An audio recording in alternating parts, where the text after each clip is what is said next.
ne doit pas savoir. C'est dans ce cadre que se déroule l'histoire du best-seller de Dan Brown, Anges et démons. Est-il possible que des forces obscures tentent de détruire l'Église comme le suggère l'auteur? Les communautés secrètes sont apparues à cette époque pour réagir contre la présence dangereusement croissante de l'Église catholique. Un culte ancien pourrait-il ressurgir des ténèbres pour infiltrer le Vatican et faire assassiner un pape? Des papes ont été assassinés. Cette communauté secrète prévoit-elle de prendre le contrôle des gouvernements de ce monde?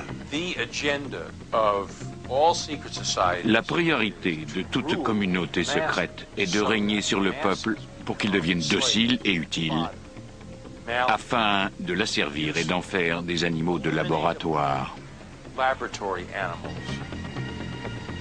Le nouvel ordre mondial apparaît-il en filigrane dans le billet d'$1? Le nouvel ordre mondial est inscrit sur notre billet, et pourtant la plupart des gens l'ignorent.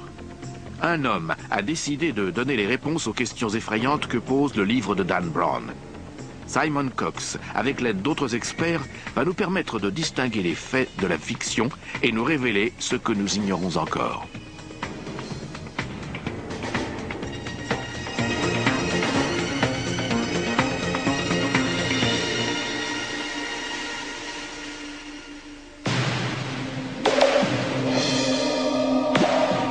Rome, une cité qui autrefois régnait sur le monde occidental. Aujourd'hui, la ville est le centre culturel de l'Italie. C'est dans ce cadre que se déroule le roman de Dan Brown, Anges et démons. Rome est une ville étonnante, comme je n'en ai vu nulle part ailleurs. À chaque coin de rue, quelque chose de nouveau apparaît. C'est une sorte de manuscrit sur lequel se superposent des textes que l'on efface au fur et à mesure pour les réécrire. Rome est une superposition de couches, une cité profonde et infinie. Au coin d'une rue se dresse un immeuble moderne, construit sur les ruines d'un bâtiment romain, lequel repose sur des vestiges plus anciens encore. On n'en finit jamais de découvrir la ville. Mais sous les rues de Rome ne se cachent pas seulement des bâtiments anciens. Dans la cité où César a été assassiné, où Constantin a permis au christianisme émergent de s'établir, une nouvelle communauté menaçante aurait également existé, les Illuminati ou Illuminés. Le roman de Dan Brown soulève des questions essentielles. Les Illuminati existent-ils toujours? Et si oui, qui sont-ils? Le thème central d'Anges et démons repose sur la communauté secrète des Illuminati. A-t-elle existé et à quelle époque de l'histoire? Existe-t-elle encore?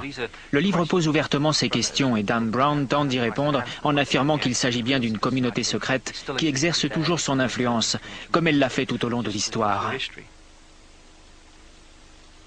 En tant qu'historien, Simon Cox a étudié le passé. Désormais, il consacre sa carrière à enquêter sur les théories mystérieuses de Dan Brown. Avec Anges et démons, Cox se retrouve sur la piste des Illuminati, tout comme le héros du roman. Ce livre évoque les communautés secrètes, le christianisme et son interaction à travers le temps avec les peuples, les individus. Il développe l'idée selon laquelle pourrait exister tout un pan caché des connaissances de l'illumination.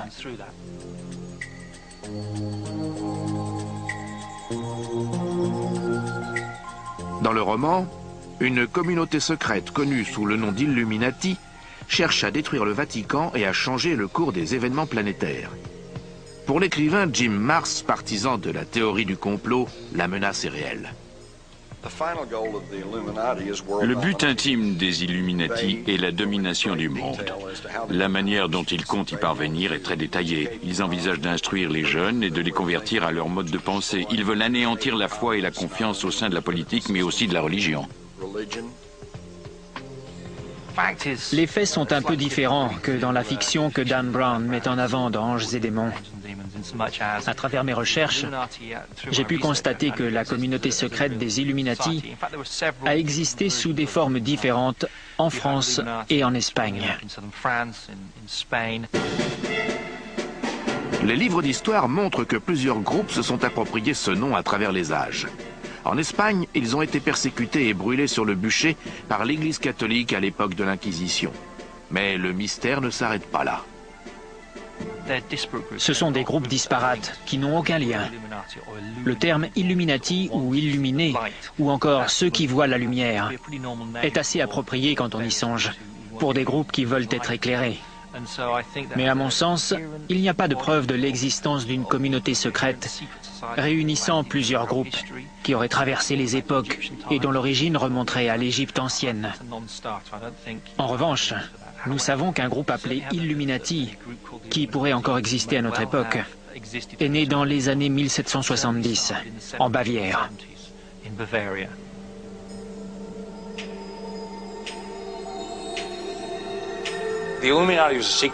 La communauté secrète des Illuminati aurait été formée au printemps 1776 par Adam Weishaupt, qui a été élevé chez les Jésuites.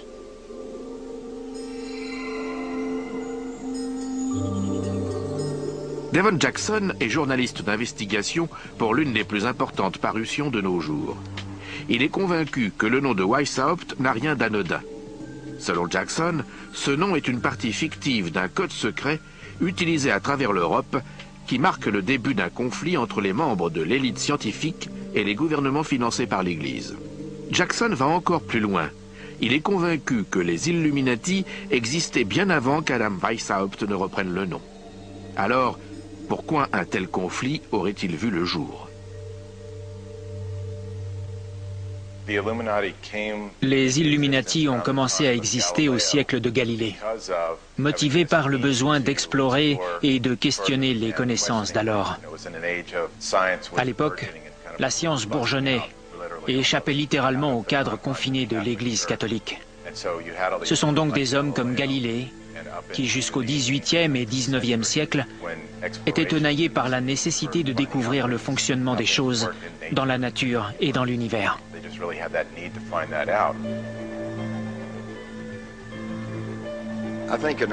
Au cours des siècles précédents, l'Église était vraisemblablement opposée à la science parce qu'elle craignait un conflit entre ses dogmes et la connaissance scientifique. Dan Brown a-t-il vu juste ? Les Illuminati pourraient-ils toujours exister ? Cherche-t-il à détruire les gouvernements nationaux ? Dans son enquête, Simon Cox est persuadé que le début de la réponse réside dans le titre même du livre de Dan Brown. Un titre qui pourrait nous mener droit vers les Illuminati. Selon moi, le titre « Anges et démons » correspond à l'étude que fait Dan Brown de la lumière et de l'obscurité. Il existe une dualité.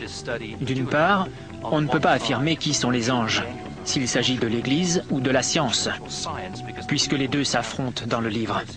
D'autre part, les démons représentent-ils la science ou l'Église ? Le doute subsiste. C'est d'ailleurs selon moi ce qui a motivé le choix de ce titre astucieux.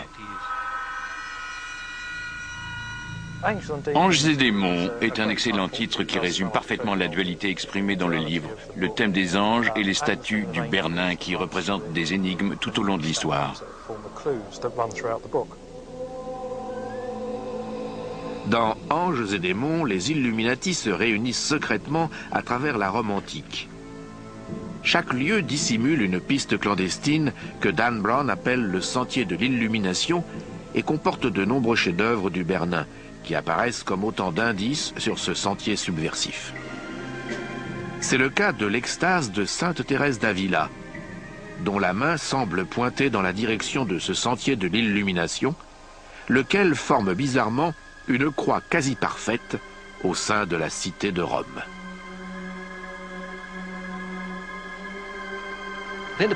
Je suis convaincu que le sentier de l'illumination que Dan Brown évoque dans son livre est réel et a été utilisé au fil du temps.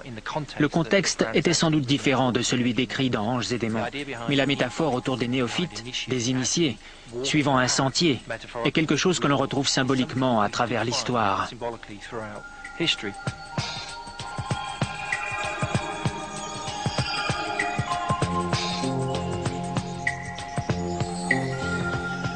Ce sentier présumé part du lieu le plus connu de Rome, le Vatican.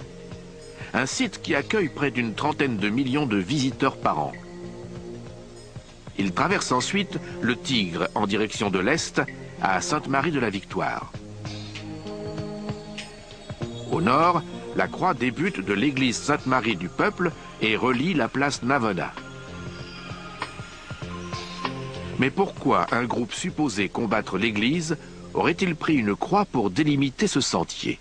Clive Prince et Lynn Picknett, co-auteurs de la Révélation des Templiers, ont recherché son origine mystérieuse. Chaque discipline religieuse évoque la part métaphorique de l'illumination. L'existence des Illuminati sous la forme d'un groupe, avec ses propres idées, ses rites initiatiques et ses coutumes abominables menant à l'illumination, reste encore à démontrer. Les débuts scientifiques, les rituels et la quête du pouvoir des Illuminati sont étroitement liés à la propre histoire mystérieuse du Vatican, lequel détient des documents secrets qui pourraient servir à détruire l'Église.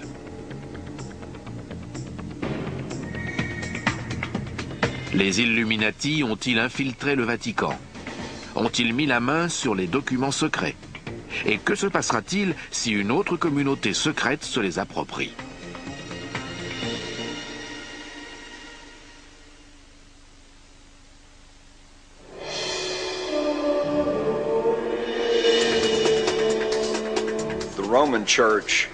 L'Église romaine est à l'évidence une des institutions les plus riches et les plus puissantes du monde, et ce, depuis des siècles. Car si l'on remonte au Moyen-Âge, l'Église dirigeait tout.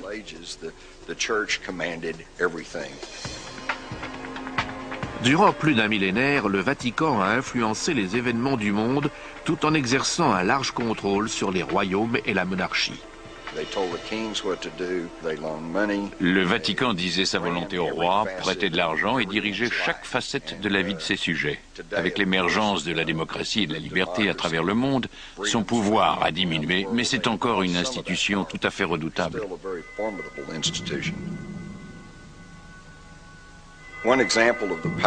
On a notamment pu mesurer la puissance de l'Église romaine dans les années 1980, lorsque le Vatican a pu ouvrir une ambassade à Washington, D.C.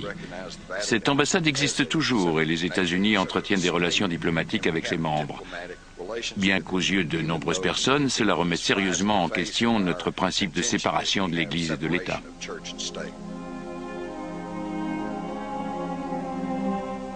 L'emplacement du Vatican est au centre de l'histoire catholique romaine, au cœur même de sa foi. Selon l'histoire catholique et celle du Vatican, les ossements de Saint-Pierre sont enterrés sous la coupole de la basilique Saint-Pierre, de la cité du Vatican, à Rome.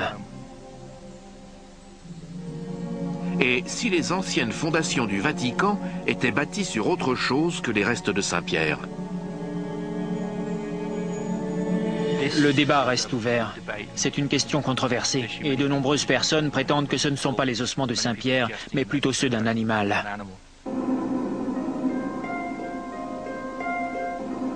Depuis sa fondation par Constantin le Grand, près de 400 ans après la mort de Jésus, le Vatican a été accusé de conspiration et de dissimulation en tout genre. Certains de ces secrets pourraient ébranler les fondations mêmes de l'Église. Il s'agit là d'informations qu'elle ne veut pas voir tomber aux mains d'ennemis, comme les Illuminati.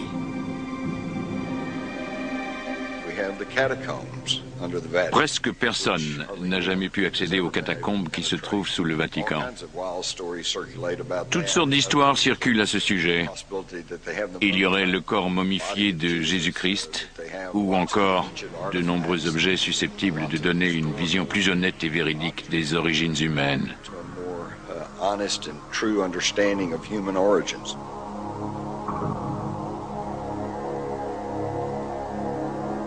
Il existe donc une réalité derrière tout cela. C'est un lieu secret pour de multiples raisons, la principale étant qu'il dissimule de nombreuses choses que le Vatican ne veut pas que le peuple découvre. Selon l'Église, le Christ a autorisé Saint-Pierre à ériger sa basilique pour l'éternité parce qu'il était le premier à voir l'ascension du Christ. C'est une sorte d'article de foi de l'Église catholique. Pourtant, il suffit de lire le Nouveau Testament pour découvrir que c'est tout à fait faux. La première personne à avoir vu l'ascension du Christ est Marie-Madeleine. Et le premier homme est Jean, et non Saint-Pierre. Alors, de quoi s'agit-il? Durant des siècles, ces questions n'ont pas été soulevées, par crainte de la persécution qu'elles risquaient d'engendrer. Elles concernent le cœur même de l'Église. Saint-Pierre était-il vraiment l'élu destiné à fonder l'Église? Son corps repose-t-il réellement au Vatican? Les premiers scientifiques ont été les premiers à poser ces questions. Face à la popularité croissante des autres religions, l'Église avait de lourds intérêts en jeu. L'Église catholique a adopté une position de détenteur unique de la foi. Il était hors de question que quiconque puisse croire en d'autres dieux, ou que le panthéisme se développe. Le Dieu catholique était le seul envisageable. C'est la position que l'Église a adoptée au cours des 4 premiers siècles de son existence, à une époque où d'autres croyances se disputaient les âmes des peuples. Il fallait que l'Église domine toutes les autres foi en présence.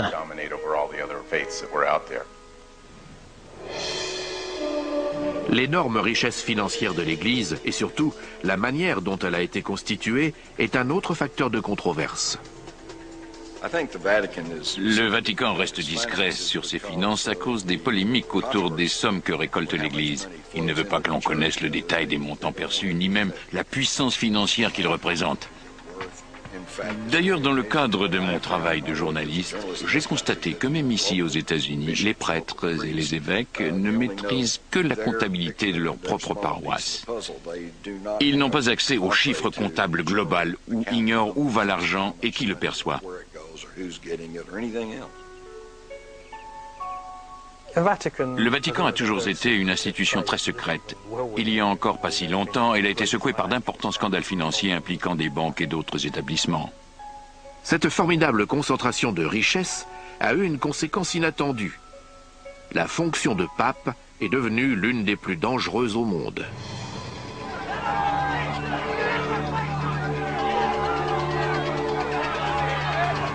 Si le livre de Dan Brown est centré sur l'assassinat fictif d'un pape, les recherches, elles, se basent sur des faits historiques réels. Peut-on assassiner un pape? C'est déjà arrivé, ça ne fait aucun doute. Et Dan Brown soulève la question d'anges et démons. Le pape Célestin V en est l'exemple classique. La présence d'un clou de 10 cm dans son crâne ayant quelque chose de suspect. Stephen Ostrow, professeur d'histoire de l'art, a découvert que le Vatican a été l'objet d'une succession de persécutions et de violences au cours des premiers siècles de son existence. Les premiers papes étaient martyrisés parce qu'ils représentaient une tradition de la foi qui était contraire à la loi romaine. Si vous vous rendez à la basilique Saint-Pierre, par exemple, tous les piliers de l'édifice sont ornés des portraits des premiers papes, qui ont tous été martyrisés pour leur foi. Les pontifes ont été tués parce qu'ils représentaient des figures religieuses, mais également politiques. Il y a donc eu des intrigues, des empoisonnements, des meurtres et des martyrs. Mais depuis, disons, le XVIIe siècle, les choses se sont considérablement améliorées. L'Église s'est battue pour le pouvoir et la suprématie du monde, tout comme d'autres communautés secrètes. Les époques dominées par la crainte sont de bonnes époques pour l'Église. Toutes les communautés secrètes qui ont un impact négatif ont pour but de régner sur les masses afin de les asservir.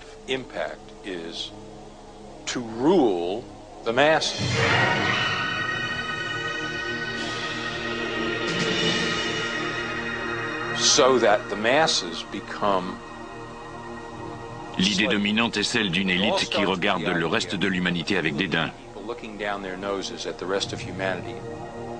L'histoire de l'Église primitive est violente et à l'image d'autres royaumes de son époque, la hiérarchie est gangrénée par des projets secrets de groupes se disputant la suprématie mondiale. Un nouveau mot émerge qui décrit les schémas occultes de cette période. Qualifier l'Église de pornocratie est une utilisation intéressante du mot. C'est un terme peu usité qui signifie gouverner par des prostituées, d'où la racine porno.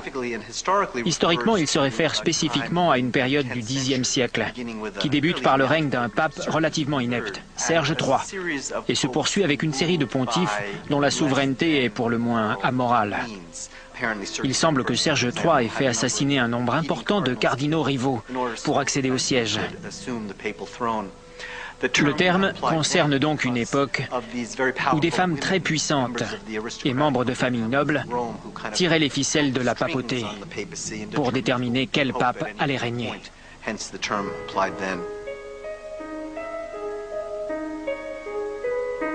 Il est dit qu'une grande partie de l'histoire de cette période sordide est conservée dans ce bâtiment des archives, situé à une centaine de mètres derrière la grande basilique du Vatican. Ce complexe tentaculaire est supposé renfermer la plus grande collection au monde de livres sacrés, dont certains n'ont pas été exhibés depuis des siècles.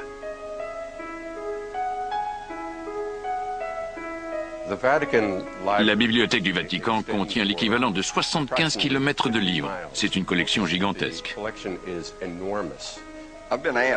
On m'a demandé ce qu'étaient les archives secrètes du Vatican. Je l'ignore parce qu'elles sont secrètes et l'ont été depuis des siècles.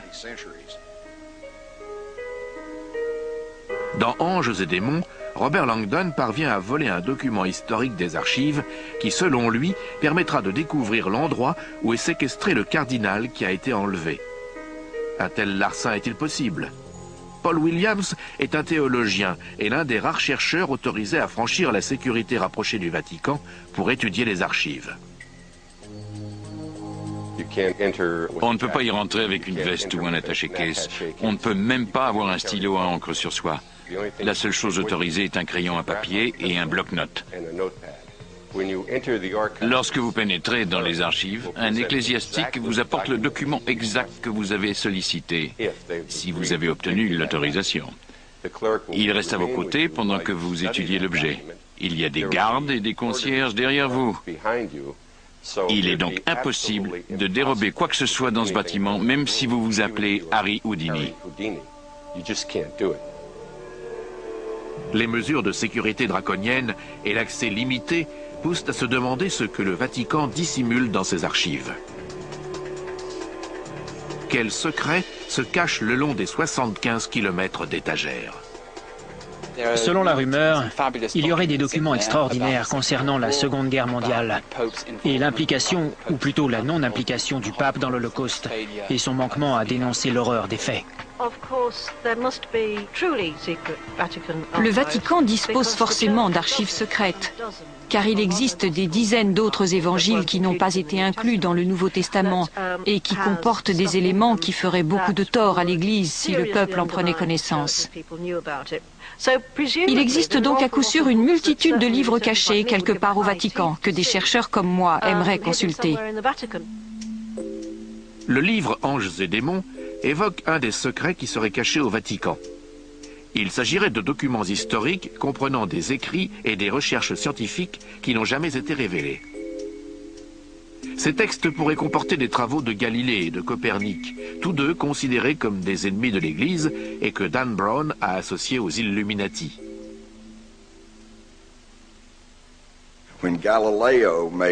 Lorsque Galilée a affirmé que la Terre, la Lune et toutes les planètes tournaient autour du Soleil, non seulement a-t-il bouleversé l'orthodoxie de l'Église romaine, mais il a sans doute éveillé la crainte que le peuple voue un culte au Soleil, comme au temps des religions primitives que l'Église cherchait désespérément à éradiquer.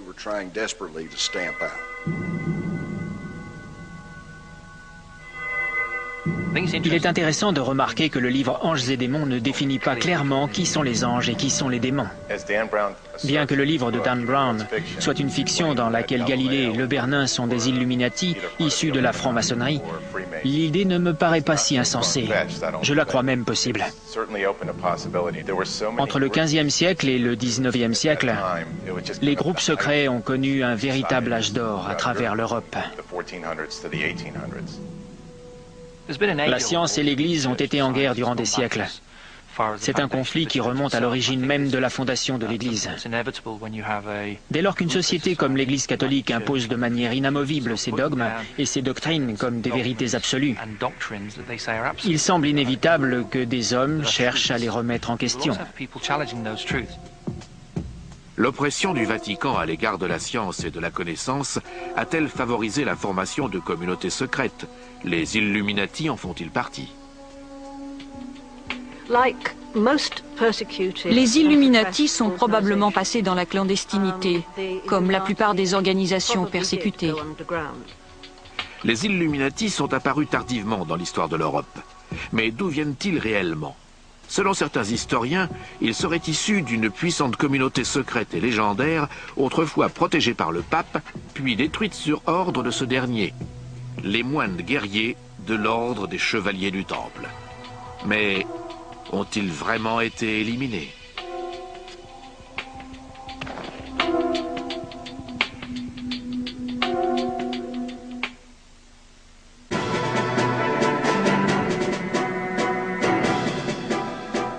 Les chevaliers du Temple sont issus de l'ordre des pauvres chevaliers du Christ. Les chevaliers du Temple étaient supposés être en possession du Saint Graal.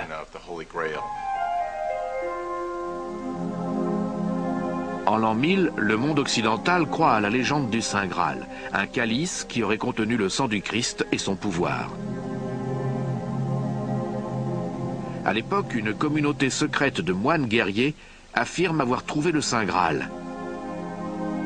À travers les pouvoirs que lui confère la légende, les chevaliers du Temple deviennent une des communautés secrètes les plus craintes et les plus révérées de l'histoire.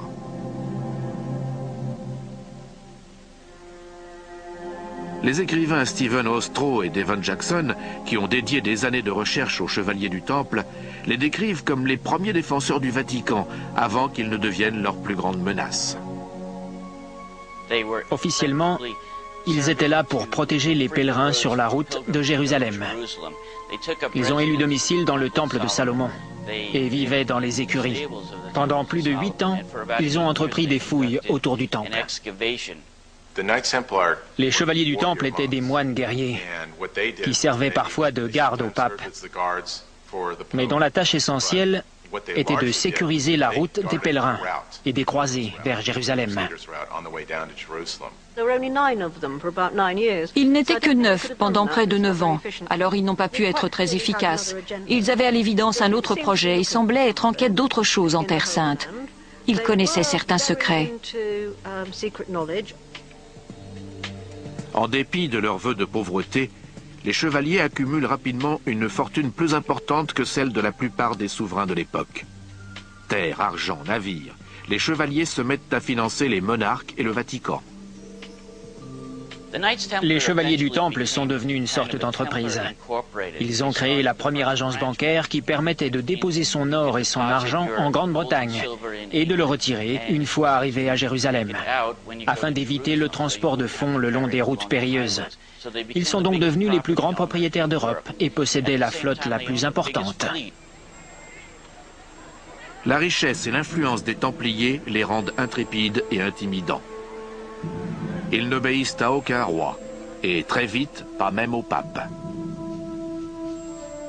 Leur richesse ne constitue peut-être pas leur plus grande menace. L'historienne Lynn Picknett est convaincue que les chevaliers ont donné le jour à une nouvelle religion rivale.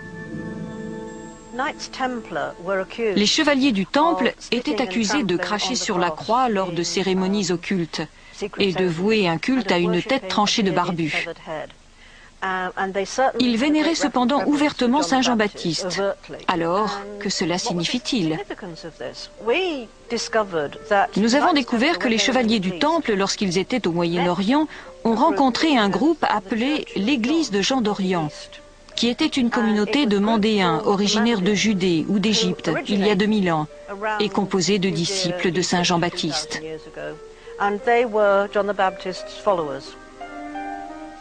Les chevaliers ont peut-être suivi un culte parfois appelé Chevalier Saint-Jean. Mais c'est sans doute une autre raison qui a sonné le glas de ces téméraires moines guerriers. Ils fulminent contre Jésus, dont ils disent qu'il est un usurpateur, un schismatique de la religion de Saint Jean-Baptiste. Et à l'évidence, les historiens modernes ont découvert qu'il est très probable que Jésus ait débuté comme disciple de Saint Jean-Baptiste.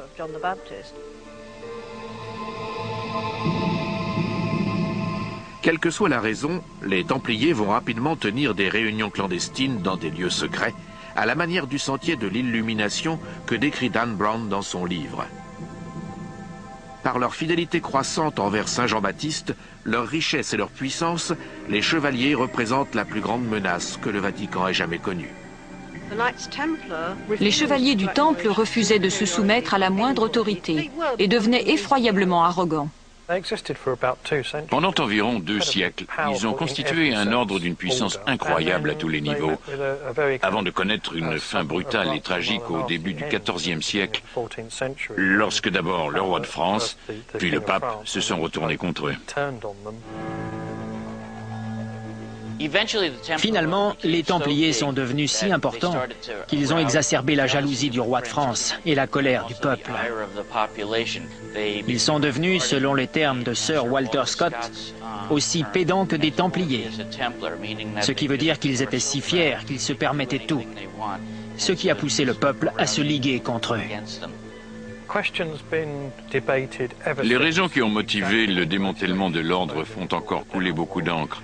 Le motif officiel est que le roi de France en voulait à leur fortune. Mais à l'époque, les Templiers ont été accusés d'hérésie et de blasphème. Le 12 octobre 1307, les chevaliers du Temple sentent la fin venir. Les historiens sont convaincus qu'ils sont parvenus à faire disparaître leurs immenses richesses en précédant les armées du roi de France lancées à leur poursuite. Ces convois de chariots ont été acheminés jusqu'au port de La Rochelle, où ils ont été chargés sur 17 navires de la flotte des Templiers, qui ont tout simplement disparu de l'histoire. Le lendemain, vendredi 13, les soldats de l'armée française ont arrêté tous les Templiers qu'ils ont trouvés. Ils ont été exécutés, et beaucoup d'entre eux ont fini sur le bûcher. Aujourd'hui, quelques 700 ans plus tard, de nombreuses personnes redoutent encore le vendredi 13. Mais en 1307, lorsque le dernier grand chevalier des Templiers est brûlé, la purge s'arrête. Le roi de France, Philippe VI, dispose à présent des fonds pour partir en guerre contre Édouard Ier d'Angleterre. Mais la purge a-t-elle été efficace ? Certains historiens, comme Jim Marrs, pensent le contraire. L'impact n'a pas été très efficace parce que les Templiers savaient depuis longtemps que cela se produirait. D'ailleurs, l'armée n'a raflé qu'une poignée d'entre eux.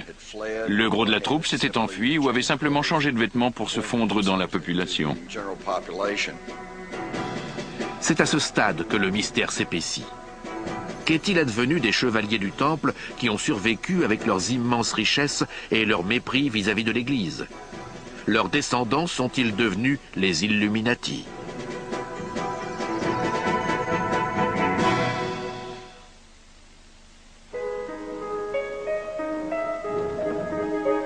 Une fois les Templiers soi-disant vaincus, à la fin du XIVe siècle, le Vatican redevient l'institution la plus puissante du monde.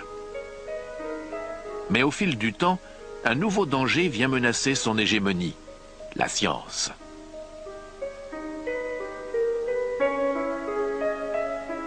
Dan Brown utilise le mot scientifique pour qualifier les membres qui composent l'essentiel de la communauté des Illuminati. Mais ce n'est pas la terminologie qui était employée à l'époque. La confrérie s'est constituée au XVIe siècle afin que ces scientifiques puissent poursuivre et partager leur travail en secret du fait de sa nature. Betty Ann Brown, professeure d'histoire de l'art, est convaincue que les astronomes, les scientifiques et même les artistes ont été les premiers à remettre en question le point de vue du Vatican à l'égard de l'homme et de la nature. L'Église a fonctionné de manière à donner une certaine version du sens de l'existence, et les explications de la science sont souvent entrées en conflit avec le point de vue de l'Église. C'est sans doute pour cela que Galilée a représenté une menace, puisqu'il suggérait que la Terre n'était pas au centre de l'univers, mais qu'elle tournait autour du Soleil, remettant ainsi en cause le dogme catholique.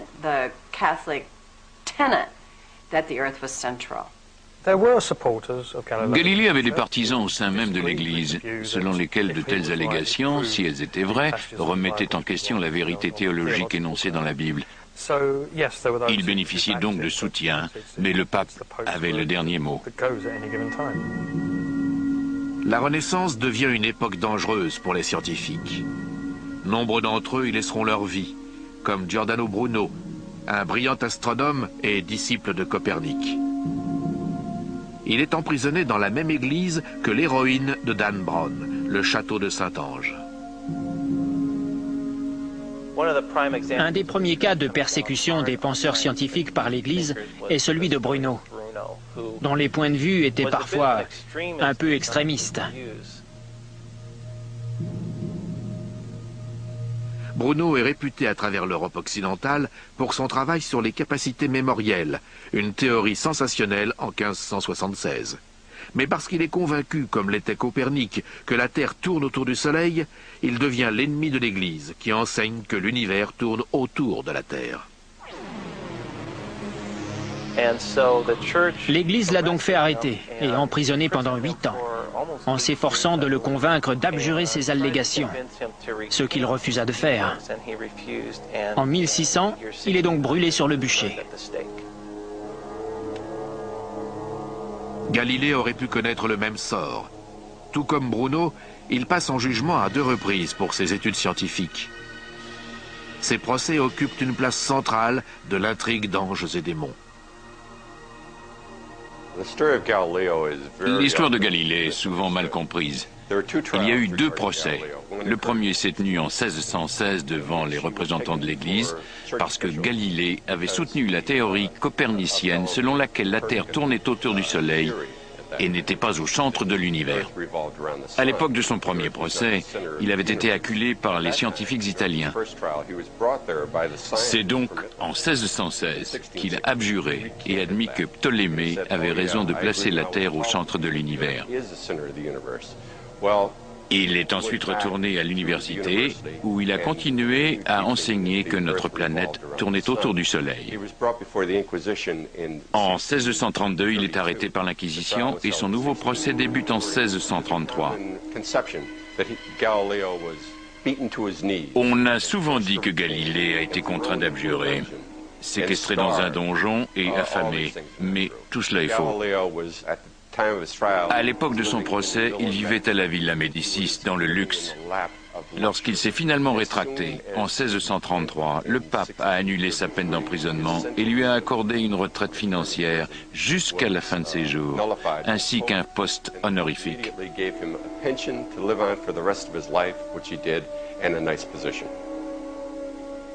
Ces persécutions ont-elles poussé Galilée à rejoindre le courant clandestin des Illuminati, comme le suggère Dan Brown?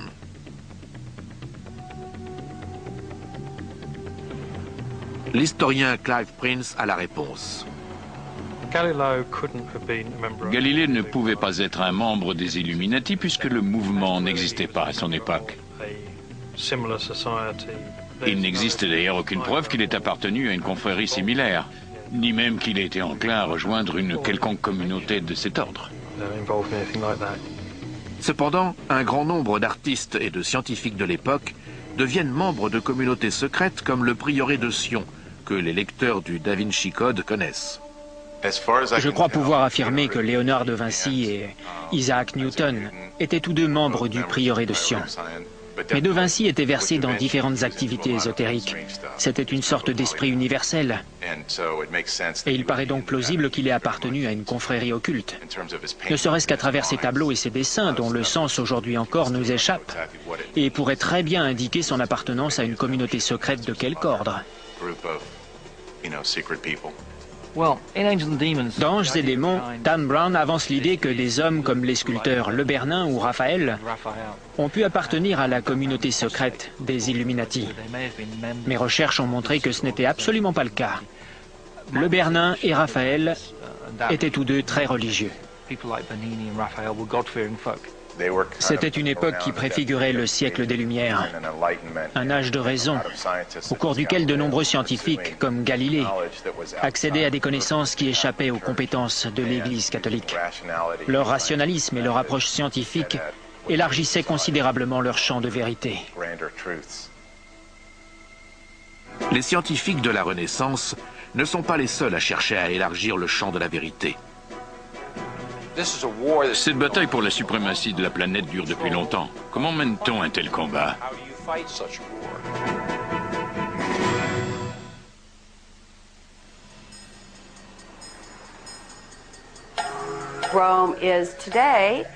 Depuis des siècles et jusqu'à ce jour, Rome a été le fief de l'Église catholique et donc le centre fondamental de la foi chrétienne.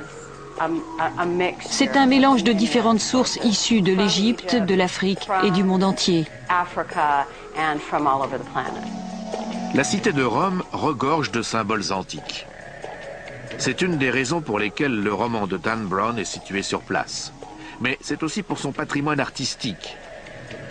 Selon l'historienne de l'art Betty Ann Brown, ces deux raisons ont servi à transmettre des messages secrets, certains ayant même pu se trouver sur les mystérieux sentiers de l'illumination. Le Bernin, en tant qu'artiste Illuminati, s'est beaucoup servi de motifs égyptiens dans son travail, pour la simple raison qu'à l'époque de ses œuvres, les symboles égyptiens étaient très en vogue. C'est une très bonne chose qu'il ait choisi le Bernin comme personnage central de la ville de Rome. La période baroque était une époque au cours de laquelle la culture occidentale était centrée autour de la production d'images. Rome était le cœur des représentations picturales de l'ensemble de la civilisation, et dans ce registre, le Bernin était un dieu. C'est peut-être même un doux euphémisme. Le Bernin est l'un des artistes les plus célèbres de tous les temps. Au cours du XVIIe siècle, il réalise les colonnes de la place Saint-Pierre ainsi que les 140 sculptures de saints qui trônent à leur sommet. Il est possible que le Bernin ait introduit certains symboles dans la plupart de ses œuvres, ainsi que des idées que l'Église aurait pu interpréter comme opposées à son point de vue de l'époque. Mais tout comme Raphaël, la symbolique est la marque du Bernin. Son travail artistique ne fait qu'incorporer les nouvelles idées scientifiques d'un Copernic ou d'un Galilée.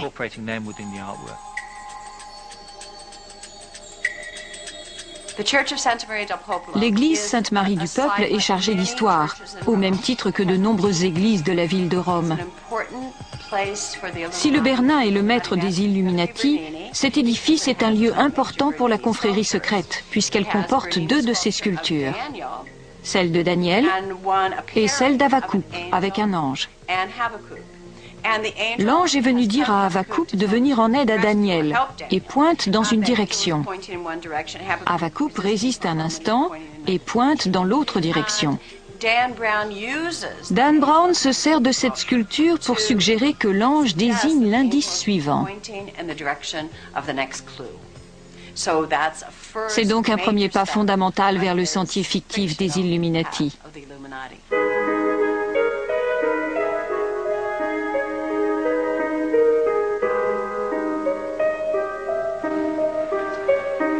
Autre lieu sur le sentier de l'illumination de Dan Brown, la fontaine des 4 fleuves du Bernin.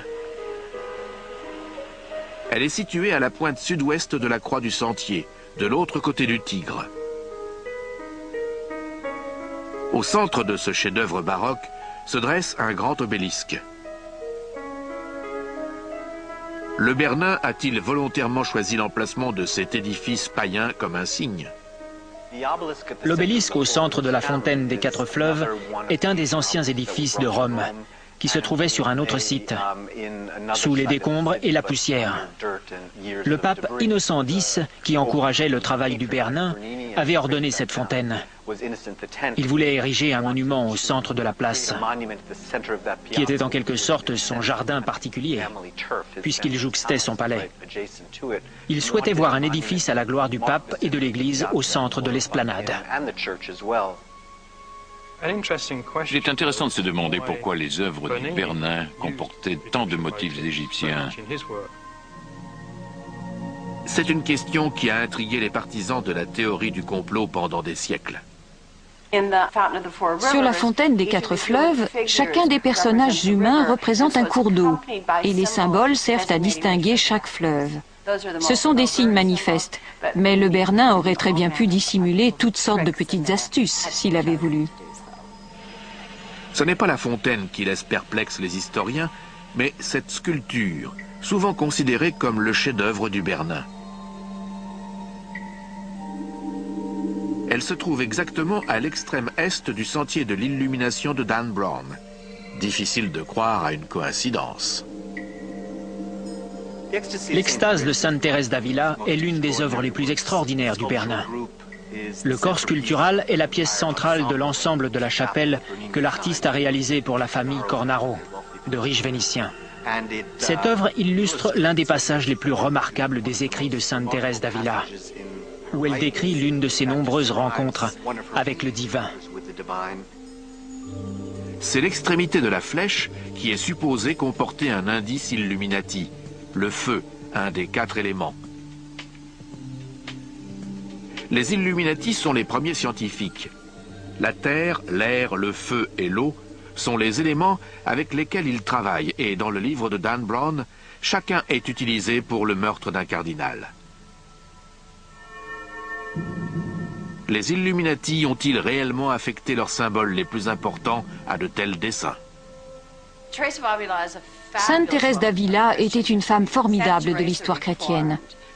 Elle a réformé l'ordre des Carmélites en permettant à des femmes de conditions modestes d'entrer au couvent par le biais du travail, ne réservant plus l'accès à une élite dont les dots permettaient de couvrir les frais de pension à vie.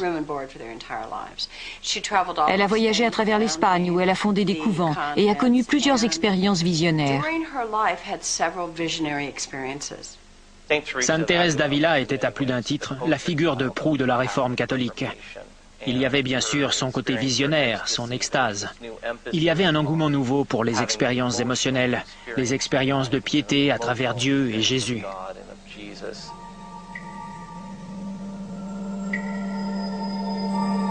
Le Bernin a survécu à 8 papes, 8 bienfaiteurs, ce qui lui a permis de créer la plupart des œuvres les plus précieuses du Vatican, dont la célèbre place Saint-Pierre.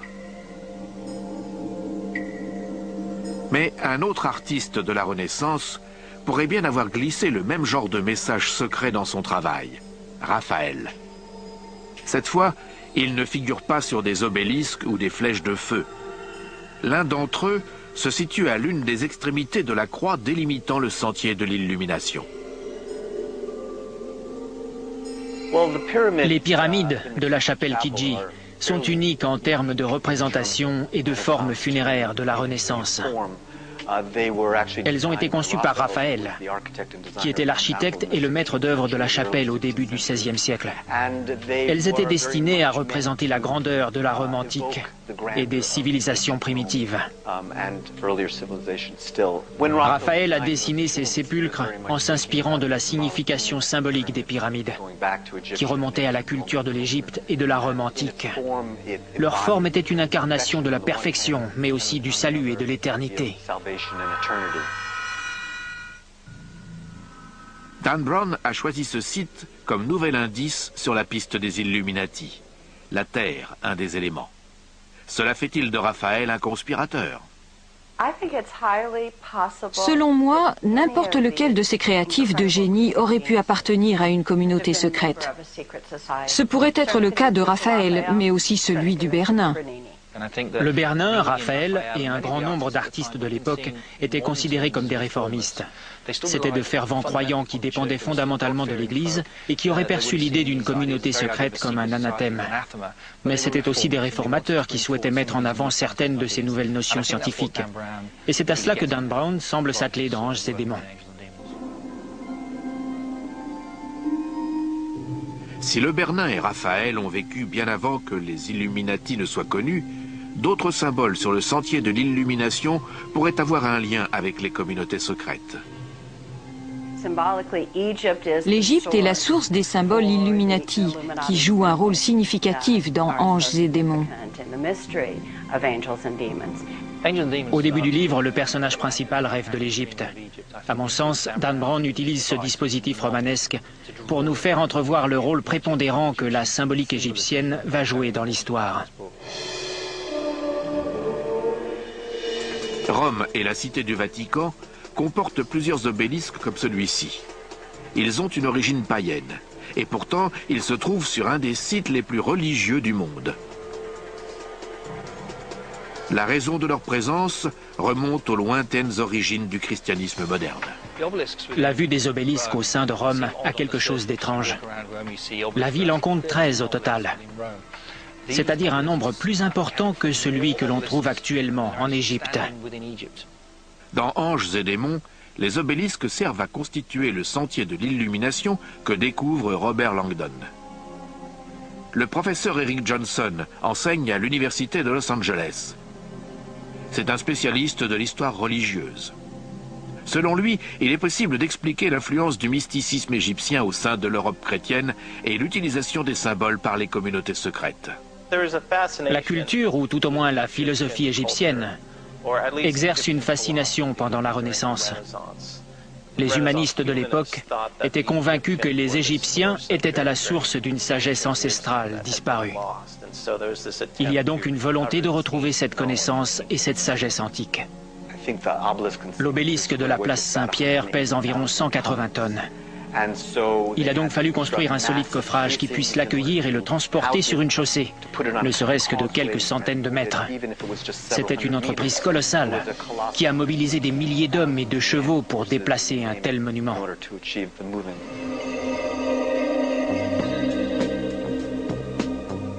C'est au pied de cet obélisque qu'a lieu l'un des plus abominables meurtres du livre de Dan Brown. L'ultime indice est laissé par le Bernin qui a créé cette place en 1656 afin qu'elle puisse accueillir 300 000 personnes, un chiffre impressionnant à cette époque et le témoignage de la puissance de l'Église. Au centre de la place, au pied de l'obélisque, un relief elliptique, la plaque du West Ponente, le vent. Cette plaque se trouve d'un côté de l'obélisque de la place Saint-Pierre. Le West Ponente, la plaque représente le vent qui souffle depuis l'ouest, le vent d'ouest. Il y a là certaines références symboliques chrétiennes que l'on pourrait faire. Ce qui marginalise un peu plus les Illuminati dans les livres de Dan Brown, ce qui les situe plus près du côté obscur, c'est qu'une grande partie de leur symbolique, de leur conception des choses et de leurs soi-disant rituels sont empruntés aux Égyptiens et aux Babyloniens, ce que tout le monde faisait à l'époque.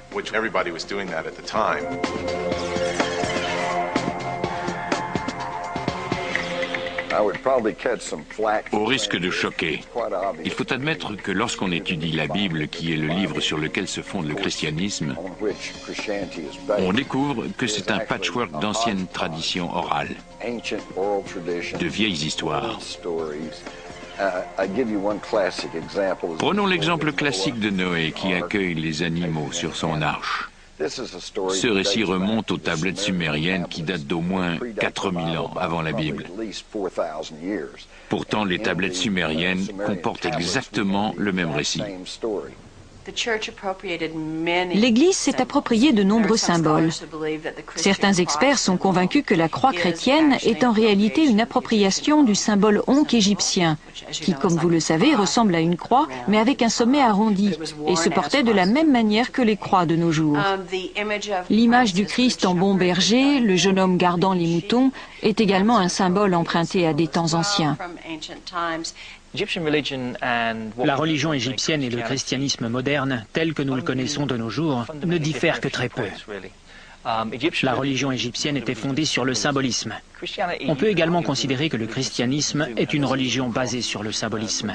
Le symbole de la croix, par exemple, est le plus connu du monde contemporain. Cependant, les experts estiment qu'il existe une différence fondamentale entre le christianisme et la religion égyptienne. La croyance dans le dualisme, notamment dans la notion de bien et de mal. c'est un thème récurrent du livre Anges et démons, qui décrit également parfaitement le combat épique qui oppose l'Église à la science, les Illuminati à la religion organisée. Les Égyptiens ne voyaient pas les choses en termes manichéens, en noir et blanc, mais à travers une palette de gris. Il fallait que les deux coexistent. L'ordre et le chaos devaient se côtoyer. Horus et Seth, ces deux personnages du panthéon des dieux égyptiens, doivent cohabiter afin que le monde soit un lieu accompli. Pour les chrétiens, il existe un bon Dieu et un diable. L'un est parfaitement bon et l'autre est parfaitement mauvais. Seth lui-même, le dieu de l'Égypte antique, n'était pas complètement mauvais. Il avait sa place au panthéon des divinités et aussi dans le bien-être des hommes. Il représentait cette part de chaque homme et femme, l'équilibre. Les Égyptiens étaient très axés sur l'équilibre, ce qui n'est pas le cas du christianisme. La religion chrétienne se définit clairement en termes manichéens, ce qui n'a rien à voir avec la notion d'équilibre. Il y a le paradis et l'enfer, Dieu et le diable. Il s'agit donc à proprement parler de faire son choix. Vous êtes avec nous ou contre nous? Et ce sont ces éléments du christianisme qui constituent une différence fondamentale avec l'identité religieuse égyptienne des premiers temps.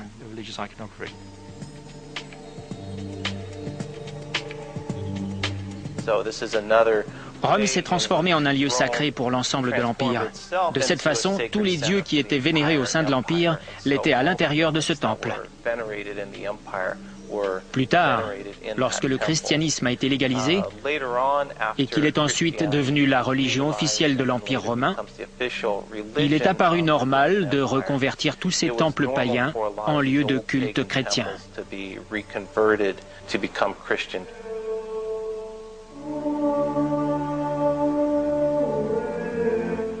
L'un de ces temples païens est devenu l'une des plus célèbres basiliques de Rome, le Panthéon.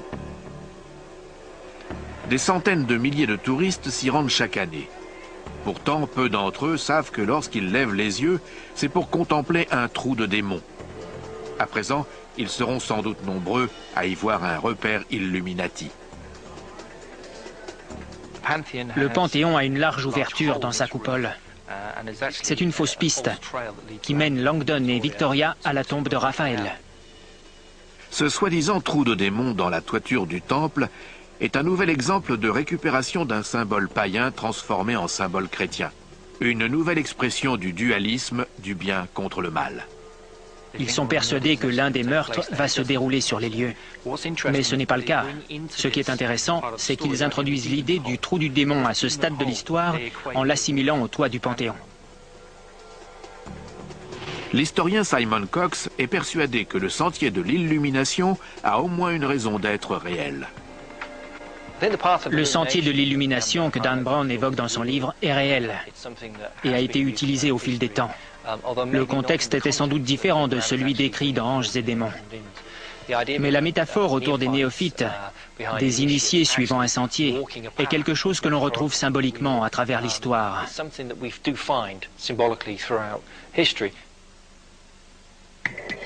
Tout semble indiquer que les Illuminati sont restés dans la clandestinité durant les siècles de règne du Vatican. Leur volonté d'accéder à l'illumination à travers la science prend lentement une tournure obscure. Une grande conspiration se trame dont l'objectif est la domination du monde.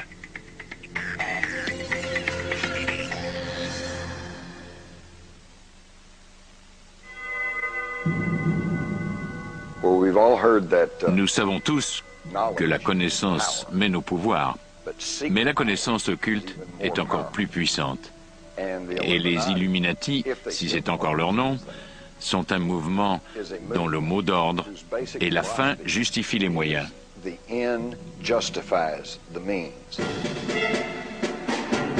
Les partisans de la théorie du complot ont confirmé que les Illuminati contemporains représentent aujourd'hui une puissante entité à travers le monde, même si leur appellation a changé. Ils feront tout pour mener à bien leur projet. Ils tueront, détruiront, mentiront, escroqueront, voleront, peu importe. C'est une menace efficace, car ils se feront passer pour n'importe quoi.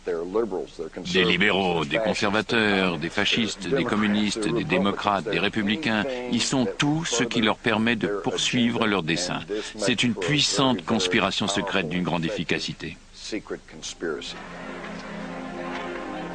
Les partisans de la théorie du complot comme Jim Marrs et Paul Williams prétendent que l'appel aux armes des Illuminati est survenu lors de la formation de la confrérie secrète la plus controversée de ces 3 derniers siècles, les francs-maçons.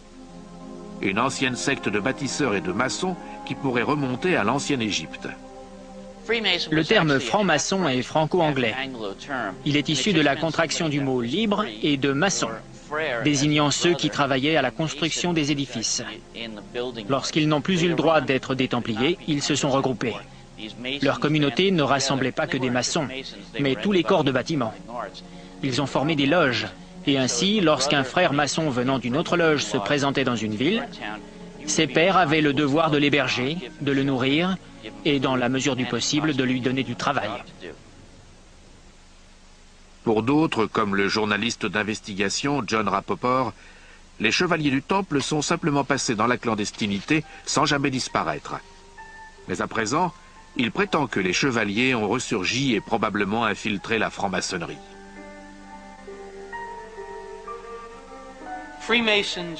Selon moi, les francs-maçons sont une émanation des chevaliers du Temple qui avaient été partiellement anéantis par l'édit du pape et le roi de France et s'étaient enfuis pour se reconvertir sous la forme d'une confrérie secrète appelée franc-maçonnerie. Ils se sont affranchis de leur passé de Templiers afin que personne ne découvre qu'il s'agissait d'une reconstitution. Lorsque les chevaliers du Temple sont rentrés de la Terre Sainte avec leurs nouvelles richesses et les connaissances qu'ils avaient acquises, ils se sont mis à travailler en étroite collaboration avec des confréries de maçons. Ces confréries se serraient les coudes à la manière d'un syndicat et travaillaient en collectivité à l'édification de cathédrales et d'églises. Ce sont donc les confréries de maçons qui sont à l'origine de la franc-maçonnerie. Mais la franc-maçonnerie en tant que confrérie a survécu très longtemps. Compte tenu du fait que, bien qu'elle n'ait jamais affronté directement l'Église, cette dernière redoutait énormément cette conviction d'essence gnostique, selon laquelle on pouvait accéder à la connaissance par soi-même. Les francs-maçons deviennent les ennemis du Vatican, comme les Templiers avant eux. L'Église les considère comme une menace à sa souveraineté. L'Église a condamné la franc-maçonnerie à plus de 17 reprises. Elle a mis la confrérie hors la loi, et les fidèles qui deviennent francs-maçons risquent l'excommunication. On ne peut pas être à la fois catholique et franc-maçon. Depuis son origine, la franc-maçonnerie est un affront à l'Église catholique. Aux États-Unis, on estime que les francs-maçons se sont implantés dès la Révolution. Plus encore, l'écrivain Jim Marrs et d'autres sont convaincus qu'ils sont très vite devenus des acteurs politiques du jeune gouvernement. De leur propre aveu, les francs-maçons ont joué un rôle très important. La Boston Tea Party aurait été organisée par les membres d'une loge maçonnique qui, une fois leur tenue achevée, se seraient habillés en indiens avant de jeter la cargaison de thé dans le port de la ville de Boston.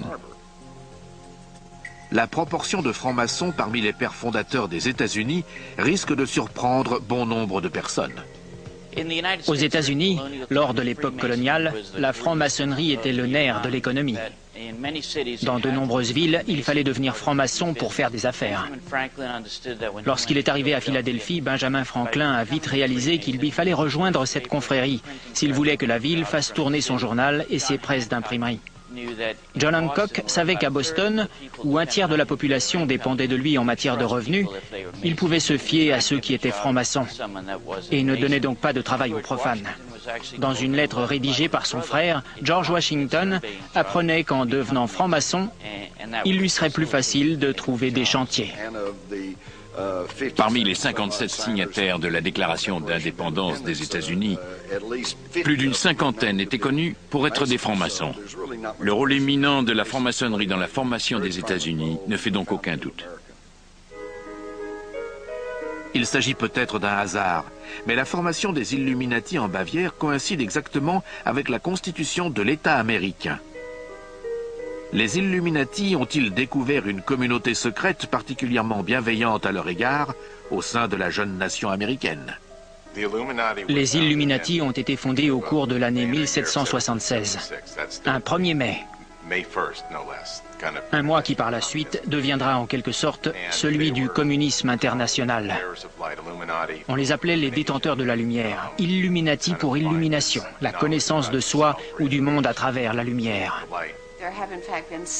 En réalité, il y a eu plusieurs groupes Illuminati.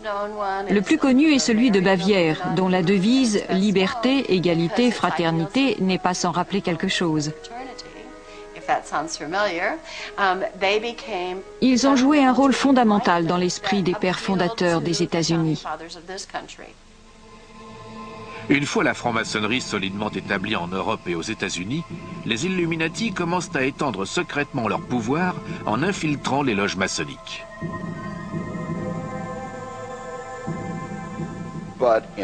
Mais en 1782, à la convention de Wilhelmsbad, les Illuminati se sont introduits au sein des Chevaliers du Temple, au sein même de la franc-maçonnerie.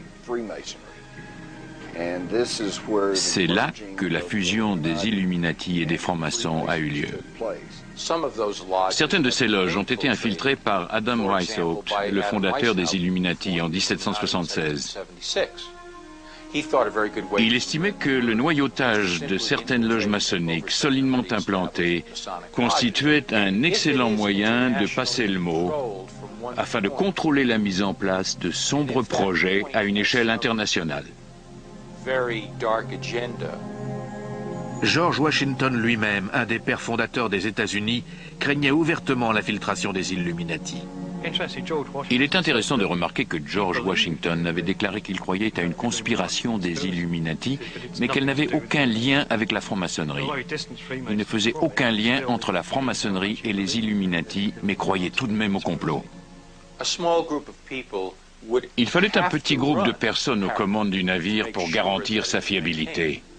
L'idée était la suivante: présenter le concept de l'abolition de la propriété privée en guise de couverture. Un rêve porteur d'un projet d'égalité qui séduirait le plus grand nombre. Mais derrière ces idéaux utopiques se cache la volonté de domination à l'échelle planétaire. Cette manœuvre leur permettra-t-elle de prendre le contrôle des États-Unis?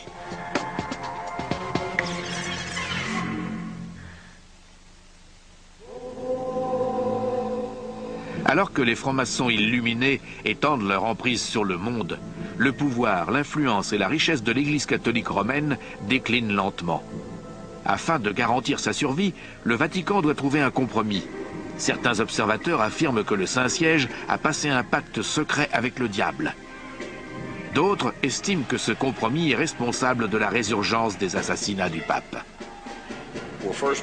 Le traité de Latran, passé avec Mussolini, puis l'arrangement secret entre Hitler et le Vatican, démontrent clairement que les fascistes et l'Église ont passé certains accords avant la Seconde Guerre mondiale sur une base de non-agression réciproque.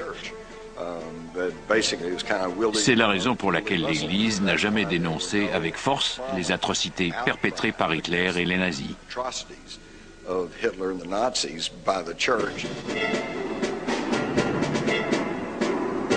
Cette prétendue infiltration secrète du Vatican par des puissances externes a pu sauver l'Église de l'anéantissement. Cependant, certains estiment que cela en fait un complice du génocide qui allait suivre. Le pape Pie XI a signé le concordat avec Hitler et avec Mussolini. Il a servi ces deux régimes fascistes. Vers la fin de son pontificat, il est revenu sur ses positions car il savait qu'il avait fait une erreur.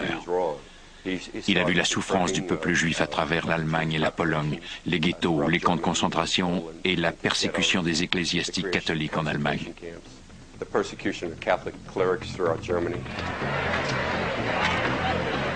En 1939, le pape Pie XI ne peut plus respecter l'accord clandestin qu'il a passé avec Mussolini, le dictateur italien, et décide de séparer l'Église du pouvoir fasciste. Ce sera sa dernière décision.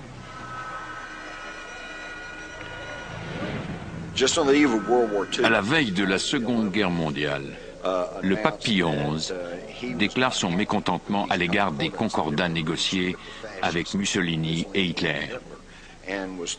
Il menace de dénoncer publiquement les accords secrets passés entre l'Église et le pouvoir fasciste, mais il meurt subitement. La mort soudaine de Pie XI réduit à néant le projet destiné à rompre l'alliance entre le Vatican et les fascistes. Les pontifes sont à nouveau en danger de mort, tout comme ils l'étaient au Moyen-Âge. Aujourd'hui encore, les experts soulèvent des questions troublantes autour de la mort du pape. Immédiatement après la mort du pape, 2 personnes sont entrées dans sa chambre. L'une d'entre elles était le cardinal Pacelli, le futur Pie XII, et principal instigateur du concordat passé avec Hitler. L'autre était le médecin du Vatican. Le cardinal Pacelli et le médecin du Vatican ordonnent immédiatement que le corps du souverain pontife soit embaumé. L'Église n'a encore jamais autorisé cette pratique auparavant. Par ailleurs, le Vatican interdit de pratiquer l'autopsie du corps, ne faisant qu'accroître les soupçons. La mort de Pie XI demeure encore un mystère à ce jour. Il y a de bonnes raisons de croire qu'il a été empoisonné par les fascistes italiens. Mais comme dans la plupart des complots, c'est en obscurcissant les faits que l'on préserve le mystère et non en s'efforçant d'occulter la vérité. Les affirmations et les démentis entraînent une telle controverse que le peuple finit par se lasser et se désintéresser. Ce n'est pas la dernière fois au cours de l'histoire récente que les scandales liés au secret, aux manigances et aux morts mystérieuses du Vatican éclaboussent l'Église. Le 5 mai 1998, les titres de la presse italienne font l'effet d'une bombe. La violence s'est emparée du Vatican. Derrière ces murs, l'une des cités les plus secrètes et les mieux gardées du monde, un meurtre a eu lieu. Le 4 mai 1998, une religieuse traverse la caserne de la garde suisse du Vatican et découvre les corps d'Alois Estermann, commandant de la garde, de son épouse, Gladys, et d'un jeune caporal-chef, Cédric Tornet. Quelques heures plus tard, le Vatican déclarera que le jeune caporal-chef a tiré sur le commandant et son épouse, avant de retourner l'arme contre lui. Qu'est-ce qui se cache derrière ce crime horrible? Le Vatican a-t-il été infiltré? S'agit-il d'un vaste complot destiné à renverser l'Église? Dan Brown n'aurait pas pu mieux décrire la manière dont l'affaire a été étouffée. Ce n'est que 4 heures après la découverte des corps que le Vatican a annoncé que, selon la version officielle, le caporal-chef avait tué le commandant et son épouse avant de se donner la mort dans un accès de folie. On n'a jamais su sur quoi se fondait cette conclusion. La nature brutale du communiqué du Vatican concernant le meurtre au sein de la garde suisse ne fait qu'enflammer l'histoire. Les journaux italiens ne disposaient que des quelques lignes du communiqué du Vatican. C'est de là que tout est parti. Ce qui apparaît en surface comme un crime étrange dans une des sociétés secrètes les mieux protégées du globe a sans doute une origine plus politique qu'il n'y paraît. Cédric Tornet a été présenté par le Vatican comme un aliéné, un alcoolique et un toxicomane. Mais en réalité, c'était un garde suisse typique. Il était dévoué au pape et avait juré de lui sacrifier sa vie si nécessaire. Il voulait devenir un des gardes du corps de sa sainteté et toutes les espérances qu'il nourrissait se sont avérées de pures illusions.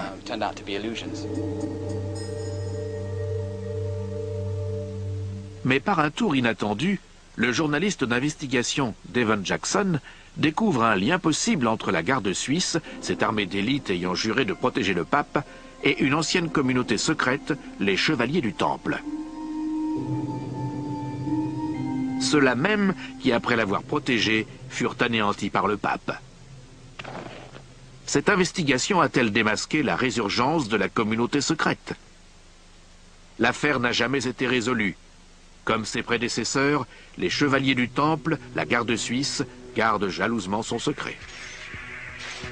En dépit de l'énorme pression de l'opinion publique pour qu'une enquête soit ouverte afin de connaître les responsables des meurtres, le Vatican étouffe l'affaire.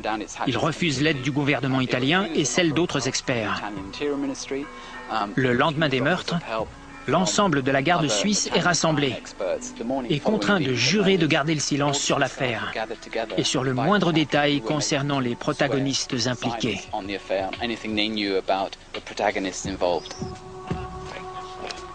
Si les meurtres tendent à fragiliser la réputation de la garde suisse, son dévouement éternel envers le pape demeure incontestable.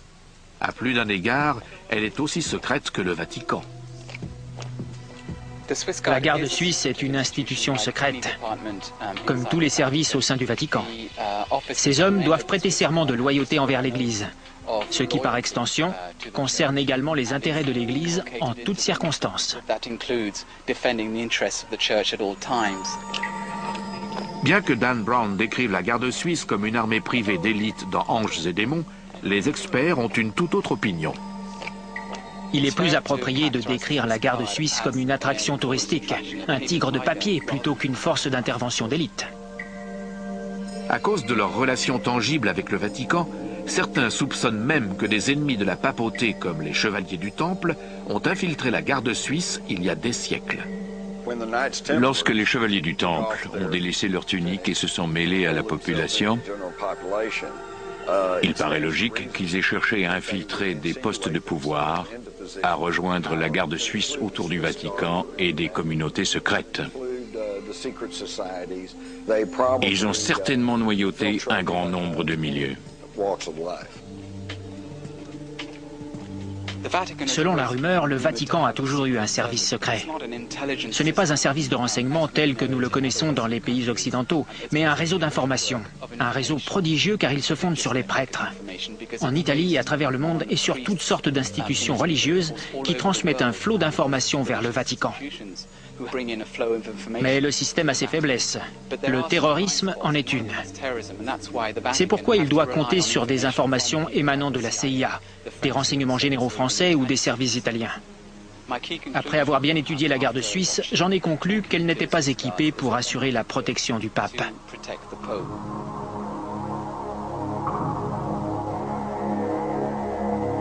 Le terrorisme n'est peut-être pas la plus grande menace qui pèse sur le Vatican. Les communautés secrètes ont-elles infiltré l'Église? Certains en sont persuadés et pensent que la piste financière mène à d'autres meurtres au sein du Vatican. Peut-être même à celui d'un autre pape.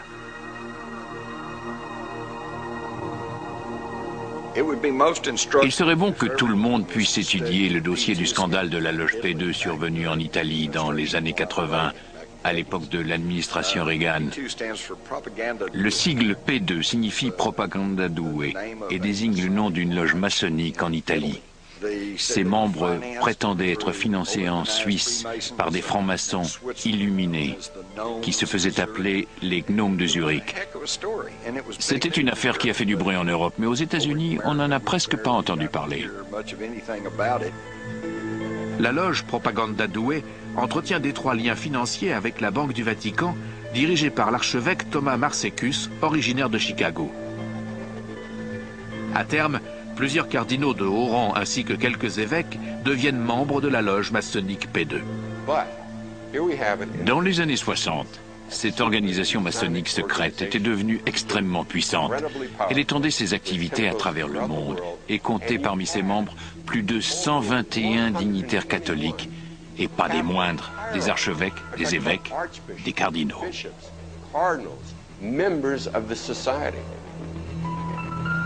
Élu en 1978, le pape Jean-Paul Ier découvre les liens entre le Vatican et la loge P2. Il lance une investigation, mais mourra avant de la voir aboutir.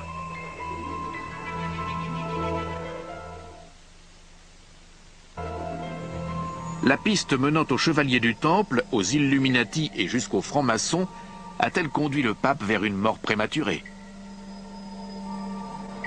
L'historien Clive Prince penche pour la thèse d'un complot interne.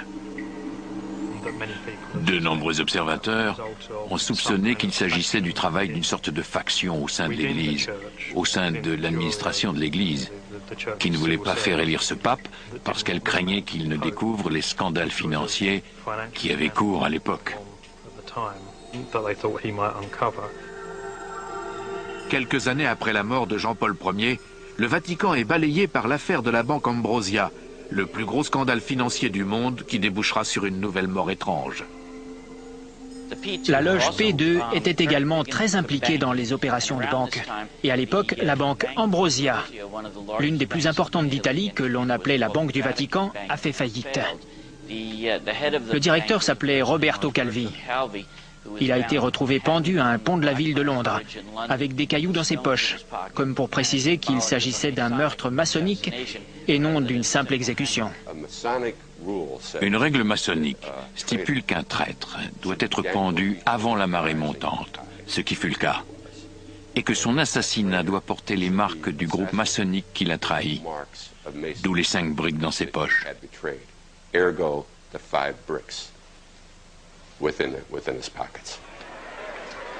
Dans Anges et démons, le meurtre du pape est une fiction. Mais la tentative d'assassinat du pape Jean-Paul II est relayée par la télévision à travers le monde entier, horrifié. Aujourd'hui encore, la question reste posée. Était-ce un acte isolé ou le fruit d'un vaste complot? La tentative d'assassinat de Jean-Paul II le 19 mai 1981 sur la place Saint-Pierre est la seule de l'histoire récente. Il était entouré de membres de la sécurité du Vatican, dont des officiers de la garde suisse.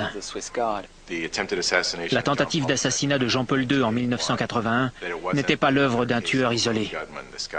Cet homme, Ali Agca, qui était musulman, était plus ou moins lié au KGB, à travers une obscure filière bulgare.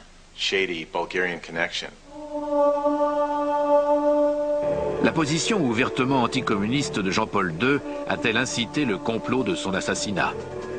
Son agresseur appartient-il à une ancienne communauté secrète, celle des assassins, qui était liée aux Templiers? Ronald Reagan et Jean-Paul II ont conclu un accord vers la fin de la guerre froide. Ils voulaient se débarrasser du communisme et des théologiens de la libération qui sévissaient en Amérique centrale et en Amérique du Sud, et qui à l'époque étaient au sommet de leur ascension controversée. Reagan a dit au pape que s'il l'aidait à se débarrasser du communisme, il ferait ce qui était en son pouvoir pour contenir le mouvement de théologiens de la libération et lui permettre un meilleur contrôle de la situation. Il existe des documents prouvant que Reagan et Jean-Paul II allaient s'efforcer d'éradiquer le communisme. Il est donc normal que l'Union soviétique se sente menacée, au point peut-être de passer par cette connexion bulgare pour supprimer le pape. S'il y a eu un complot destiné à tuer Jean-Paul II, le secret du Vatican a parfaitement étouffé l'enquête au sein de l'affaire. En 1981, lorsque les autorités italiennes ont essayé d'obtenir des informations sur les éléments autour de la tentative d'assassinat de Jean-Paul II, elles se sont heurtées au refus catégorique de l'Église de livrer la moindre information aux magistrats. À tel point que le procureur italien a accusé le Vatican de mettre une pierre tombale sur son enquête. Mais la menace ne pèse pas que sur le Vatican. Les Illuminati auraient infiltré les francs-maçons et, outre-Atlantique, dans une Amérique prospère, ces derniers ont fait preuve d'une étonnante capacité à infiltrer le gouvernement des États-Unis jusqu'à atteindre le sommet de la pyramide. C'est à se demander quel président américain n'était pas franc-maçon. De Franklin Roosevelt à George Bush, de Harry Truman à Reagan, la liste n'en finit pas. Presque tous les présidents l'ont été. C'est amusant de voir qui ont été ou qui sont les francs-maçons. L'astronaute Buzz Aldrin, John Wayne, Bob Hope, W.C. Field. C'est à se demander ce qu'ils tirent de la franc-maçonnerie. C'est une confrérie, et c'est justement là que le bas blesse. Franklin Roosevelt est de ceux qui a atteint le plus haut degré maçonnique. Il a mis longtemps à gravir les échelons. Gerald Ford a sans doute été nommé à titre honorifique, mais certains initiés estiment qu'un tiers des présidents américains étaient francs-maçons.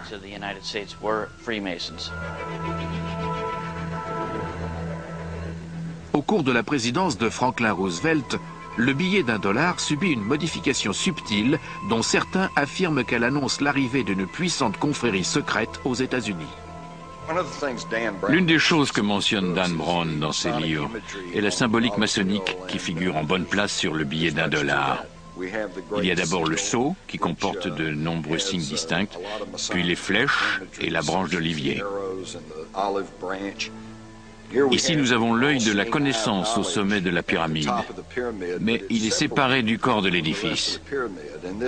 C'est une imagerie Illuminati qui indique qu'ils sont les seuls à disposer de cette connaissance et que le reste d'entre nous est ici, au pied de la pyramide. Le ministre des Finances, Henry Wallace, qui selon Simon Cox était un franc-maçon, a introduit les symboles maçonniques sur le grand sceau du billet vert. Il a également ajouté ces mots effrayants. Le terme Novus Ordo Seclorum signifie Nouvel Ordre Mondial. Les francs-maçons parlent de Dieu, du grand architecte. Autrement dit, nos billets de banque évoquent un ordre nouveau, et pourtant la plupart des gens n'en savent rien. Le billet vert n'est peut-être qu'un début de preuve que le gouvernement de la plus grande nation libre a été infiltré à travers les Templiers, les Illuminati et à présent les francs-maçons. Le monument de Washington est un obélisque qui a la forme d'une structure égyptienne, dont la signification est essentiellement identique. Elle était initialement dédiée au dieu Osiris, mais elle représente le pouvoir de tous les dieux. Le tracé de la ville de Washington, D.C. met en valeur l'architecture sacrée. Le Capitole, la Maison Blanche et l'obélisque sont les trois édifices les plus importants. Le groupe de Bilderberg constitue la preuve la plus saisissante de l'influence des Illuminati.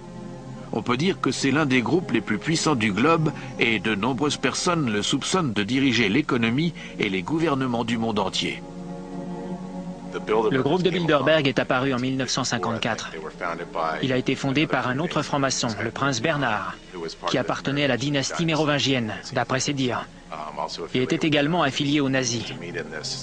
Le groupe se rencontrait dans un hôtel des Pays-Bas, l'hôtel Bilderberg, dont ils ont conservé le nom. Au cours de l'une de leurs réunions, David Rockefeller, que beaucoup de gens considèrent comme un marionnettiste dirigeant les chefs de file du monde entier, a suggéré de créer une commission qui est devenue la commission trilatérale, dont le nom fait allusion, par pure coïncidence, aux trois côtés d'une pyramide.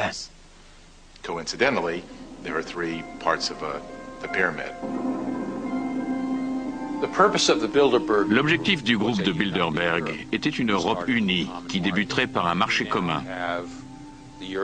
À présent, l'Union européenne cherche désespérément à faire ratifier une constitution par les pays membres, en vertu de laquelle les gouvernements déjà imposants de chaque État souverain seront dirigés par un gouvernement encore plus imposant, appelé Union européenne.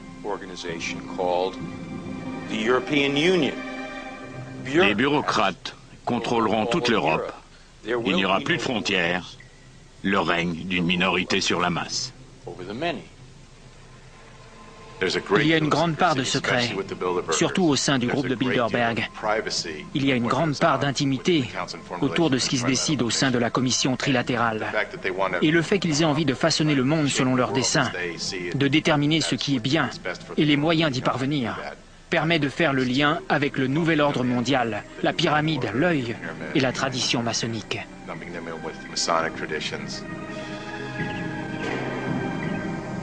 À la fin du roman Anges et démons, le Vatican est sauvé. Mais le combat opposant la science à l'Église se poursuit-il de nos jours? On m'a demandé qui, de l'Église ou des Illuminati, était en passe de l'emporter. C'est difficile à dire, parce que c'est un conflit muet. Les journaux et la presse n'en parlent pas, et la télévision non plus. Mais en prenant un peu de hauteur, on constate que l'influence de l'Église est sur le déclin, que la scène politique est de plus en plus chaotique, et que le contrôle global des grandes entreprises va croissant. Donc, à mon sens, les Illuminati ont pris de l'avance. Ils ont toujours combattu la science, et avec plus de 400 ans de retard, ils viennent tout juste d'absoudre Galilée pour avoir affirmé que le Soleil était au centre de l'univers. Aujourd'hui, ils tueraient à nouveau Galilée, ou le feraient enchaîner. Ils enverraient encore Giordano Bruno sur le bûcher, comme ils l'ont fait, s'ils pouvaient s'en tirer. Mais ils savent qu'ils ne le peuvent pas. Il leur faut trouver d'autres moyens, c'est leur espoir, c'est leur plan, leur stratégie. Soutenir des situations dans lesquelles le chaos peut régner. Les Illuminati exercent-ils toujours le pouvoir à travers les communautés secrètes? Luttent-ils toujours pour un nouvel ordre mondial? C'est une guerre pour le contrôle de la planète qui dure depuis longtemps. Comment gagne-t-on une telle guerre? Et qui finira par l'emporter?